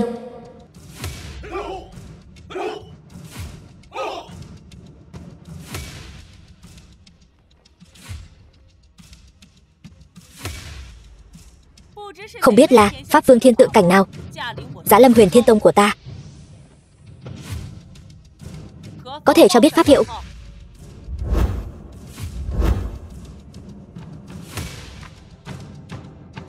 Cái gì? Lại là người phế vật này. Thời hạn 3 năm đã đến. Diệp Phàm, đệ tử Long Tượng Tông, đến để ứng hẹn. Người hết lần này đến lần khác khiêu chiến Huyền Thiên Tông của ta. Nếu không phải năm đó tông chủ đại phát từ bi, tha cho ngươi một mạng, để ngươi sống tạm bợ thêm 3 năm, chỉ dựa vào ngươi cũng có thể sống đến hôm nay sao? 3 năm trước, vì kinh mạch của ta bị hủy hoại hoàn toàn, ngươi và Pháp Vương Linh Nguyệt lên Chính Dương Tông, sỉ nhục ta đủ điều. Bây giờ ta đã nhân thiên hợp nhất, Pháp Thiên Tượng Địa, Huyền Thiên Tông trong mắt ta đã không còn gì đáng nói. Diệp Phàm, ngươi vẫn ngu dốt như mọi khi. Cho dù bây giờ ngươi đã đột phá thiên tượng cảnh thì sao? Huyền Thiên Tông ta có song thiên tượng, bóc bỏ mạng ngươi cũng đơn giản như bóc bỏ mạng một con kiến. Đệ tử Huyền Thiên Tông nghe lạnh, có mặt kết kiếm trận, bảo vệ sơn môn, lấy mạng. Chẳng tiến bộ chút nào. Nhất khí quán nhật nguyệt.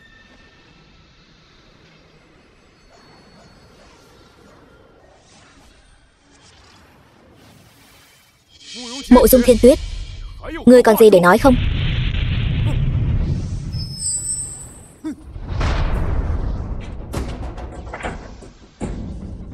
Hai vị Pháp Vương vẫn khỏe chứ?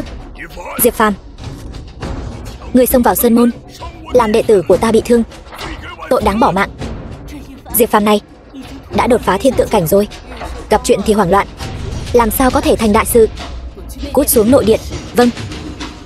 Chư vị đệ tử, theo ta xuống nội điện. Không ngờ 3 năm trước một niệm nhân từ lại thật sự để ngươi thành công được chút ít. Lôi Đình, 3 năm trước ngươi ỷ vào tu vi cao thâm của mình ở Long Tượng Tông ức hiếp người khác bằng thế lực, còn Linh Nguyệt ngươi, 3 năm trước ngươi ở Chính Dương Tông sỉ nhục ta đủ điều. Các ngươi có từng nghĩ sẽ có ngày hôm nay không? Diệp Phàm, ngươi tuy đã vượt qua Hồng Câu Thiên Nhân, bước vào thiên tượng cảnh giới, nhưng tâm trí lại vẫn ngu muội như phàm nhân. Nếu ngươi cho rằng những lời nói năm đó đang sỉ nhục ngươi, vậy thì cứ tiếp tục nghĩ như vậy đi. Người tu hành không nghĩ về quá khứ, không sợ tương lai, tất cả dựa vào thực lực mà nói chuyện. Ngươi dù có vạn phần căm hận thì có thể làm gì? Tu vi không đủ, tất cả đều là tự rước lấy nhục. Nói nhảm với hắn làm gì nữa? Lôi Đình, đến chiến đi.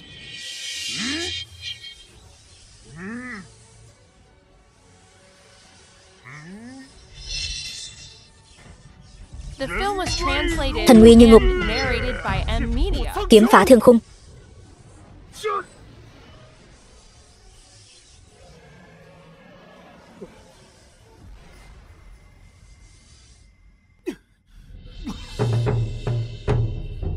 Ngươi chẳng qua chỉ là thiên tượng sơ kỳ, sao có thể đánh bại Lôi Đình sư huynh? Huyền Thiên Tông chẳng qua là ngoài mạnh trong yếu, chỉ có hư danh mà thôi. Ngông cuồng. Huyền Thiên Tông dưới sự dẫn dắt của các ngươi cậy quyền thế ức hiếp người khác vô liêm sỉ, còn có cần thiết phải tồn tại nữa không? Linh Nguyệt Pháp Vương cùng nhau động thủ. Linh lực của Diệp Phàm rất quái lạ, có thể thiêu đốt thần hồn, rất khó đối phó. Xem ra chỉ còn chiêu đó thôi. Huyền Thiên Trảm Linh, Lôi Đình Động Cửu Thiên, Thải Hổ Hoa Linh Nguyệt.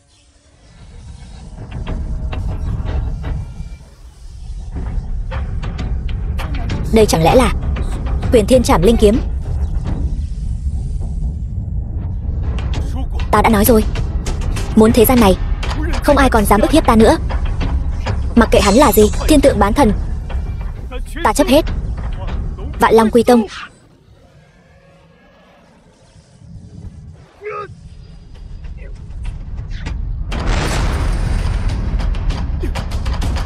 Diệp Phàm, ta muốn trên đời này không còn Huyền Thiên Tông nữa. Diệp Phàm, Nể mặt ta một chút. Dừng tay đi. Thất tông Nam vực dù sao cũng đồng khí liên chi. Nếu ngươi lấy mạng bọn họ, sợ rằng mấy tông khác cũng sẽ không đồng ý.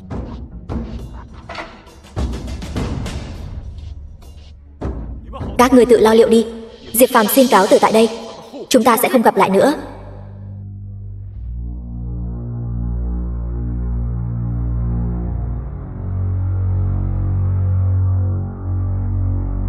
Ngươi đến làm gì? Đi ngang qua đây, cảm nhận được Huyền Thiên Tông bùng nổ trận chiến cấp thiên tượng. Chúng ta Thất tông đồng khí liên chi. Tiểu đệ ta đương nhiên phải đến trợ chiến. Ngươi đến xem Huyền Thiên Tông ta làm trò cười đúng không? Lôi Đình sư huynh bị thương rồi. Tiểu đệ đây có đan dược vừa lấy được từ bí cảnh. Ngươi mau dùng đi. Coi như ngươi có lòng.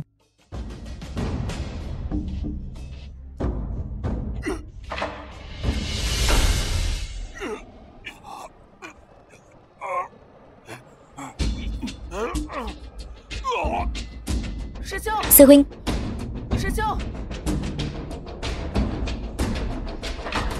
Ngươi đã lấy mạng Lôi Đình.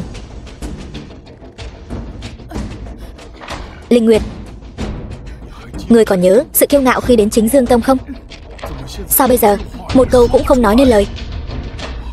Ta vẫn thích bộ dạng kiêu ngạo của ngươi. Ngươi hút máu thịt linh khí, lại xa vào ma đạo.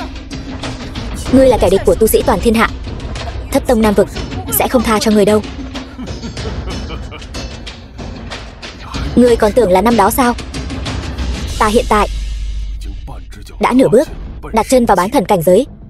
Đạo của ta mới là chính đạo. Nếu ngươi còn không chịu thần phục ta, ta nhất định sẽ tắm máu Huyền Thiên Tông môn của ngươi.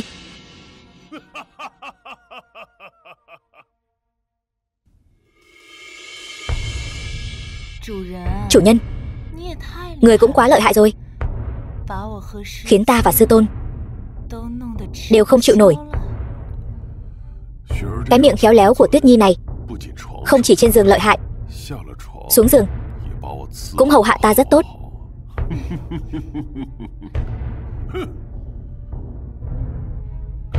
Hãy học hỏi từ đồ đệ của ngươi đi. Chủ nhân, người đừng giận mà. Sư tôn của ta là lần đầu tiên, khó tránh khỏi sẽ hơi xấu hổ. Tuyết Nhi, đợi ta bắt được Diệp Phàm, để Diệp Phàm đến hầu hạ ngươi, chịu không? Thật sao chủ nhân? Ta với tên Diệp Phàm đó không đội trời chung. Mong chủ nhân ban cho ta ma đạo công pháp. Ta nhất định sẽ thay chủ nhân đích thân bắt Diệp Phàm. Ta nhất định phải khiến Diệp Phàm tan xương nát thịt, hồn phách phân liệt, vĩnh viễn không được siêu thoát. Được, đồng ý. Trước tiên hãy trông chừng sư phụ ngươi cho ta. Bổn tọa còn phải đến Long Tượng Tông gặp mặt Nam Cung Cảnh.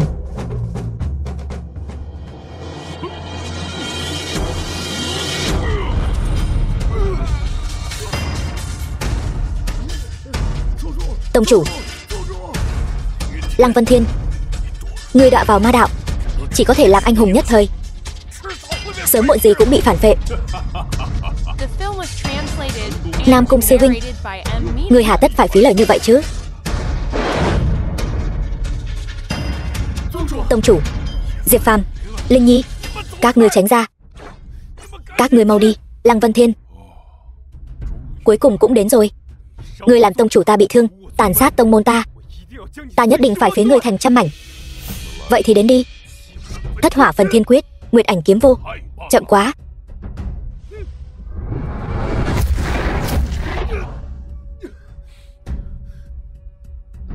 Kiếp nạn này, Long Tượng Tông của ta e rằng không thể vượt qua được rồi. Ngươi hãy đưa Diệp Phàm và Linh Nhi đi. Sau này nếu có cơ hội, hãy quay lại báo thù cho ta. Mau đi. Tông chủ. Bát Hoang Quy Nguyên, Cửu Huyền binh giải. Cái gì? Tông chủ, đừng mà tông chủ. Tông chủ, mau đi. Hy vọng của Long Tượng Tông đều đặt lên vai các ngươi rồi. Đi. Nam Cung Cảnh, ngươi tưởng tự bạo linh thể là có thể làm ta bị thương sao? Ta tuy không làm ngươi bị thương được, nhưng ngươi cũng đừng hòng thoát khỏi trận pháp của ta. Bát Nhã bí pháp, Long Tượng Tỏa Thiên thuật.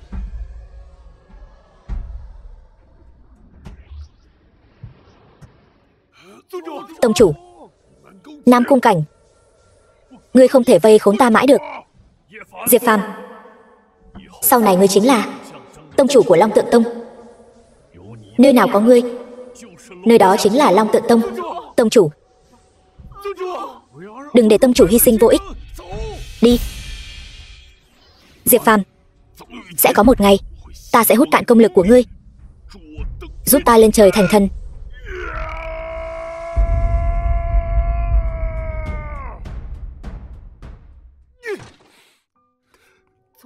Tông chủ thật sự đã không còn nữa sao? Tông chủ vì giúp chúng ta kéo dài thời gian, bằng sức lực của bản thân cưỡng ép thôi động Long Tượng bí pháp, đã binh giải nhập luân hồi. Tất cả là tại ta. Chuyện này cũng không thể trách ngươi. Lăng Vân Thiên kia đọa vào ma đạo, lấy hàng triệu sinh linh làm dưỡng chất, tốc độ tiến gia nhanh không ai sánh kịp. Ngươi đã là thiên tài trong số các thiên tài rồi. Cảnh giới cận bán thần này, chỉ dựa vào thiên tượng không minh liên thủ, có thể chống lại được sao? Chẳng lẽ chúng ta thật sự không còn cách nào khác để kiềm chế hắn sao? Hiện tại xem ra là không có rồi. Ta có cách. Ta muốn đi luyện hóa Cửu U Minh Liên. Cái này tuyệt đối không được nha. Ngươi bây giờ là tông chủ của chúng ta, cũng là hy vọng cuối cùng của chúng ta. Cửu U Minh Liên kia mê hoặc lục thức, nuốt chửng thân hồn, thật sự quá nguy hiểm rồi. Diệp Phàm, ta đã mất tông chủ, ta không muốn mất chàng nữa. Thiên hỏa và minh hỏa tương sinh tương khắc. Từ lần trước tông chủ cầu được một luồng minh hỏa kia xong, ta đã có dự cảm ta và Cửu U Minh Liên kia cuối cùng sẽ có một trận chiến, cho nên không phải là nhất thời hứng khởi.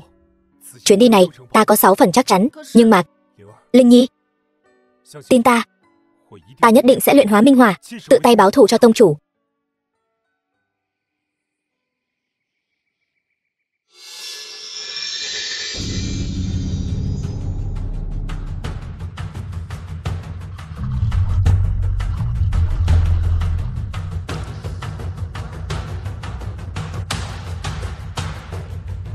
Diệp Phàm, người thật sự đã quyết định xong chưa?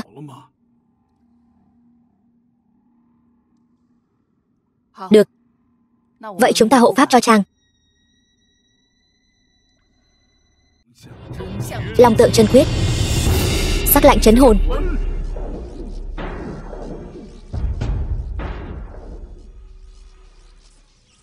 Chỉ có thời gian 1 nén hương, phải nhanh lên. Bát Nhã bí pháp, Long Tượng phiên thiên ấn. Khai.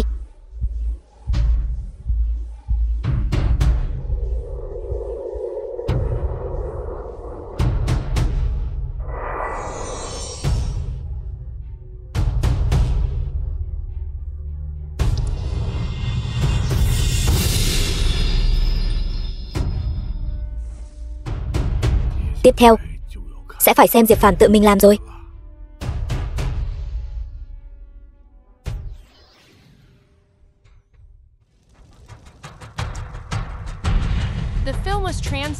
Tiểu tử nhân tộc, ta đã đoán được ngươi sớm muộn gì cũng sẽ trở lại. Ngươi chính là Cửu U Minh Liên. Minh Liên chỉ là ngoại tướng của ta, ngươi có thể gọi ta là U Minh Địa Hỏa. Bất kể ngươi là Cửu U Minh Liên hay là U Minh Địa Hỏa, lần này đến đây ta chỉ có một mục đích, chính là luyện hóa ngươi. Ăn nói ngông cuồng. Nhật Diệu Đại Đế cũng không biết Diệp Phàm thế nào rồi. Có thật sự luyện hóa Minh Liên chưa? Yên tâm đi, Diệp Phàm có đại khí vận trong người, hắn nhất định sẽ thành công. Nhưng chuyện ngài vừa nói, chuyện này ngươi đừng từ chối nữa. Loạn thế đã đến rồi, ta chỉ có thực lực không minh đỉnh phong này, mà không có công pháp thủ đoạn tương ứng. Ta nghĩ vẫn là đem tu vi của bản thân truyền cho ngươi,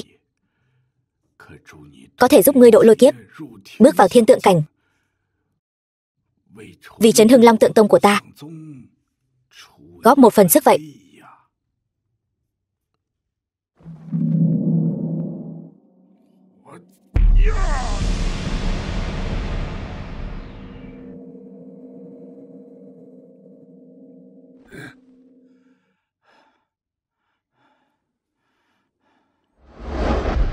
Sao ngươi lại là Nhật Diệu Đại Đế? Nhật Diệu Đại Đế là cái thá gì? Mặc dù ta ban đầu chỉ là một luồng nguyên linh của hắn, nhưng đã sớm thoát ly sự khống chế của lão bất tử kia, tu thành U Minh Địa Hỏa. Bây giờ chỉ cần luyện hóa Huyền Ly Thiên Hỏa trong cơ thể ngươi, liền có thể thiên nhân hợp nhất rồi. U Minh Nhiếp Hồn. Tiền bối, thật sự không chịu giúp ta sao? Ít nói nhảm đi.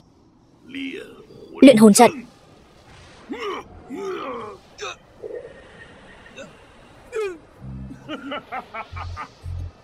Lão tặc Nhật Diệu, đây chính là báo ứng của ngươi. Làm sao có thể? Ngươi chỉ là thiên tượng cảnh, làm sao lại có linh lực hùng hậu như vậy, phá vỡ U Minh Nhiếp Hồn trận của ta? Tiền bối, không biết ngươi có từng nghe nói qua Phù Tăng Toái Phiến chưa? Ngươi ngay cả ma linh của cây cổ thụ kia cũng luyện thành rồi. Lúc này ta nên nói ngươi biết quá nhiều rồi, hay là biết quá muộn rồi đây? Thất Hỏa Phần Thiên Quyết.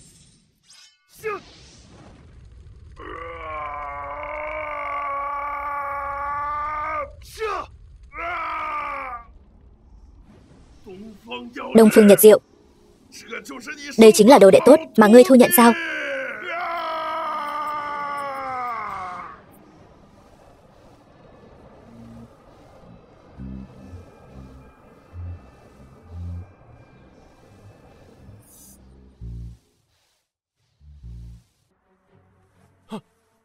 Dược lão,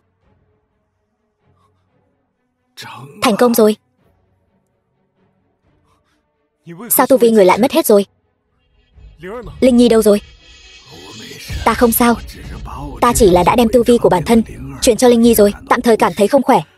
Nhưng Linh Nhi không sao, nó đã đột phá thiên tượng cảnh rồi. Ta bảo nó đi thăm dò tin tức rồi. Linh Nhi cũng đột phá rồi. Diệp Phàm, chàng ra rồi. Chàng đã luyện hóa cửu U Minh Liên rồi sao? Chuyện này nói ra dài lắm, lát nữa ta sẽ kể chi tiết cho các người nghe. Tình hình bên ngoài thế nào rồi? Lăng Vân Thiên sau khi thoát ra được đã huyết tế Long Tượng Thất Thập Nhị Phong. Ngoại trừ những đệ tử tinh anh kia, những người khác không một ai may mắn thoát khỏi.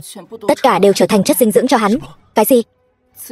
Sau chuyện này, Lăng Vân Thiên đã thông báo cho 5 tông khác đi đến Chính Dương Tông tham gia phong thần đại điển. E rằng đây là kế của hắn. Hắn muốn mượn cơ hội này đem những tu sĩ chính đạo Nam vực khác bắt hết trong một mẻ lưới. Lăng Vân Thiên, người phạm phải tội nghiệp tày trời như vậy, cho dù ngươi đột phá cảnh giới thành thần, ta cũng phải khiến ngươi hồn phi phách tán. Ta đi cùng chàng. Dược lão, đợi ta xử lý xong tên đại ma đầu Lăng Vân Thiên kia, rồi sẽ đến đón ngài về Long Tượng Tông. Phải tu luyện thật tốt với Linh Nhi. Chuyến đi này phải xoay chuyển càn khôn, cười ngạo thương khung.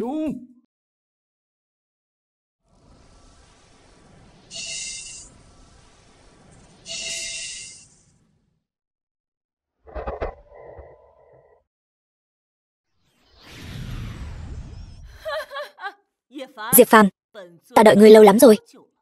Năm đó trên Huyền Thiên Tông, mối thù ngươi sỉ nhục ta, hôm nay nhất định phải khiến ngươi nợ máu trả bằng máu. Mộ Dung Thiên Tuyết, ngươi không xứng. Nàng ấy vậy mà cũng đột phá thiên tượng cảnh rồi. Xem ra trận huyết tế này cũng có phần của nàng ấy. Nếu không muốn bỏ mạng thì mau gọi Lăng Vân Thiên cút ra đây. Chỉ bằng ngươi cũng muốn gặp chủ nhân sao? Trước tiên từ tay ta sống sót đã rồi nói. Vĩnh Dạ Ma Điển, kiếm phá hư không.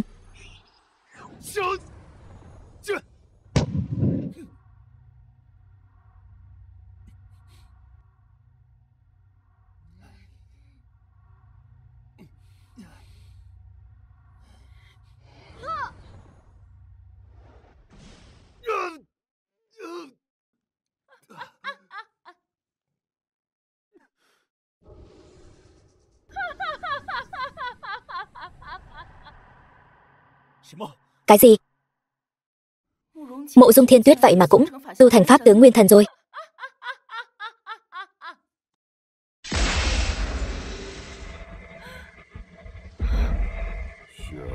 Tuyết Nhi, ngươi vất vả rồi, nên nghỉ ngơi đi thôi. Không, chủ nhân. Không. Lăng Vân Thiên.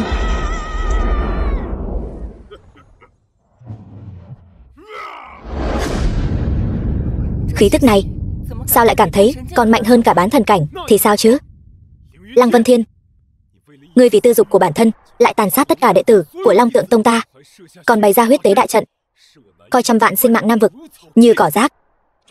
Ngươi tội đáng bỏ mạng trăm lần. Diệp Phàm, đây chính là khoảng cách giữa ngươi và ta. Những gì ta làm chẳng qua là hợp lực trăm vạn người để thoát khỏi sự trói buộc của trần thế này. Đây chẳng phải cũng là một loại tiến bộ sao? Ngươi, sử sách đời sau chỉ ca ngợi sự vĩ đại của ta. Đúng sai, trời đất tự có công đạo. Ngươi không thể ngăn chặn chính đạo thiên hạ, miệng lưỡi thế gian. Nếu một người cười ta thì lấy mạng một người, trăm người cười ta thì lấy mạng trăm người, vạn người cười ta thì lấy mạng vạn người. Nếu thiên hạ đều cười ta thì ta sẽ lấy mạng cả thiên hạ. Ta chính là thiên đạo, mất hết nhân tính. Ta nhất định phải lấy mạng ngươi. Đến đây đi Diệp Phàm, bổn đế đã đợi ngươi lâu lắm rồi.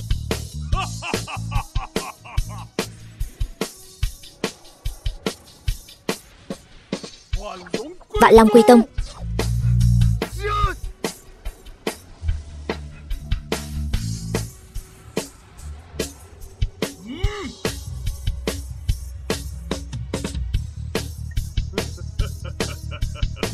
Hóa ra chỉ có chút bản lĩnh này.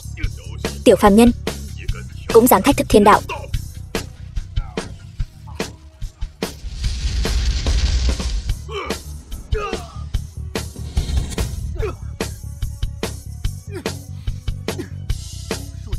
Nếu người thật sự là thiên đạo, vậy ta sẽ nghịch thiên hành sự.